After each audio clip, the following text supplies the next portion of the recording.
ஆண்டவர் இயேசு கிறிஸ்து தன்னுடைய ஊழியத்தின் இறுதி நாட்களுக்கு வருகிறார். ஆண்டவர் இயேசு சீசர்களை பார்த்து தன்னுடைய இறுதி நாட்களில் வரப்போகிற பாடுகள், இறுதி நாட்களில் வரப்போகிற அவர் அனுபவிக்க போகிற சிலுவையின் பாடு மரணங்கள், இவைகளுக்கு குறித்து இயேசு பேசும் பொழுது அவர் சொல்லுகிற பாடுகளையோ, அவர் சொல்லுகிற வேதனைகளையோ, அவர் சொல்லுகிற கஷ்டங்களையோ சீசர்களினால் என்ன செய்ய முடியவில்லை, ஏற்றுக்கொள்ள முடியவில்லை.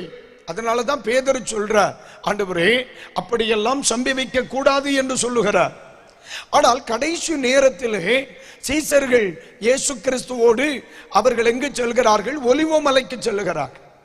ஒலிவ மலைக்கு செல்லும் பொழுது இயேசு சீசர்களை ஒரு இடத்தில் அமர வைத்து விட்டு அவர்களை பார்த்து ஒரு வார்த்தை சொல்லுகிறார். 26:41 தோத்திரம் படிக்கும் பொழுது, லூக்கா 22:46 வசனங்களை நாம் படிக்கும் பொழுது சொல்லப்பட்டிருக்கிறது, நீங்கள் சோதனைக்கு உட்படாமல் விழித்திருந்து ஜெபியுங்கள் என்று சொல்லிக் கொடுக்கிறார். நீங்க நல்லா கவனிக்கணும். ஊழியத்தில் இவர்களுக்கு ஆரம்ப நேரங்களில் இயேசு அவர்களுக்கு ஊழியத்தை கற்றுக் கொடுத்த அந்த ஆரம்ப காலங்களில் என்ன சொல்லிக் கொடுத்தார்? ஜெபிக்கும் பொழுது சோதனைக்கு உட்படாதிருக்க ஜெபம் பண்ணணும். இயேசு ஊழியத்தின் ஆரம்பத்தில் என்ன சொல்லிக் கொடுத்தார்? ஜெபிக்கும் பொழுது சோதனைக்கு உட்படாதிருக்க ஜெபிக்க சொல்லிக் கொடுக்கிறார்.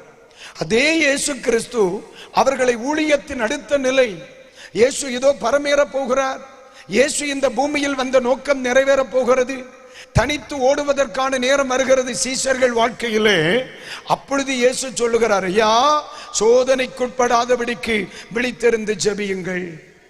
அப்போ நான் அநேக நேரங்களிலே சில குடும்பங்களில் நடக்கும் சில நிகழ்வுகளை பார்க்கும் பொழுது இந்த இடத்தில் அவர்கள் ஜெபத்தில் கவனம் செலுத்தி இருந்தால் சில குடும்பங்கள் பாதுகாக்கப்பட்டிருக்கலாமோ. கடந்த சில நாட்களுக்கு முன்னே திருச்சபையில் ஒரு குறிப்பிட்ட குடும்பத்தை குறித்து கர்த்தர் என்னோடு பேசின ஒரு வார்த்தை, ஒரு குடும்பத்திலே ஒரு சம்பவம் நடக்க போகிறது, நீ அதிலே கவனமாயிரு என்று கர்த்தர் எனக்கு சொன்னார். நான் ஆண்டவருடைய சமூகத்தில் அமர்ந்து அந்த காரியத்திற்காக நான் ஜெபித்தேன். அப்பொழுது ஆண்டவரை பார்த்து சொன்னேன், ஆண்டவரே இப்பொழுது நான் என்ன செய்யணும்? அப்ப அந்த குடும்பத்தாரை அழைத்து ஆண்டவர் சொன்னார், தோத்திர சொல்ல சொன்னார், வாரத்திற்கு ஒரு நாள் ஒரு குறிப்பிட்ட நேரத்தை அதற்கென்று ஒதுக்கி ஆலயத்தில் வந்து போராடி தேவ சமூகத்திலே ஜெபித்து உன்னுடைய குடும்பத்தை பாதுகாத்துக்கொள் என்று ஆண்டவர் ஆலோசனை சொன்னார். நீங்க நல்லா கவனிக்கணும். ஆண்டவர் இயேசு கிறிஸ்துவும் இதைத்தானே எதிர்பார்த்தார். இயேசு கிறிஸ்து அவர்களை பார்த்து சொன்னார், உட்படக்கூடாதபடி, நீங்கள் சோதனைக்கு உட்பட்டு விடாதபடி விழித்திருந்து ஜெபிங்க. இந்த வார்த்தை இயேசு சொல்லுகிறார்னா இவர்களுடைய ஜெபத்தினால் அவர்களை சோதனையில் நின்று தப்புவிக்கிற ஒரு வல்லமை அவர்களுடைய ஜெபத்திற்கு இருந்ததை ஆண்டவர் அறிந்திருந்தார். நான் சொல்றதுக்கு ஒரு புரியுதா இல்லையா?